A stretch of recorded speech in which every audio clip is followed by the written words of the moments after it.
നമുക്ക് ചെറിയൊരു ചോദ്യവും അതുമായി ബന്ധപ്പെട്ട കുറച്ച് ഫാക്റ്റുകളും ഡിസ്കസ് ചെയ്യാം. നാഷണൽ മിൽക്ക് ഡേ എന്നാണ് നമ്മൾ പഠിച്ചിട്ടുണ്ട് അല്ലെ? നാഷണൽ മിൽക്ക് ഡേ എന്ന് പറയുന്നത് November 26 ആണ്. അപ്പൊ ഇത് ഓർത്ത് വെക്കാൻ ഒരു എളുപ്പമാർഗമുണ്ട്. അതായത് നാഷണൽ, നവംബർ, NN അങ്ങനെ ഓർത്താൽ മതി. അപ്പൊ നാഷണൽ മിൽക്ക് ഡേ എന്ന് പറയുന്നത് November 26 ആണ്. അതേപോലെ തന്നെ നമ്മൾ ഓർത്തിരിക്കേണ്ട മറ്റൊന്നാണ് world milk day. World milk day celebrate ചെയ്യുന്നത് June 1-നാണ്. അപ്പോൾ നമ്മൾ പറഞ്ഞു നാഷണൽ മിൽക്ക് ഡേ November 26 ആണെന്ന്. ഇത് എന്താണ് ഈ ദിവസത്തിന്റെ പ്രത്യേകത? ഡോക്ടർ വർഗീസ് കുര്യന്റെ ജന്മദിനമാണ് November 26.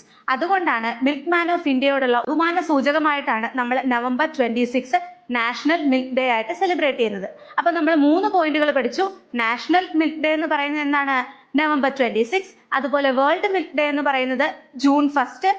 അതുപോലെ ഈ November 26 എന്ന് പറയുന്നത് ഡോക്ടർ വർഗീസ് കുര്യന്റെ ജന്മദിനമാണ്. ഈ 3 കാര്യങ്ങളും നിങ്ങൾ ഓർത്തിരിക്കുക. തീർച്ചയായിട്ടും വരാൻ സാധ്യതയുള്ള ഒരു ചോദ്യമാണിത്.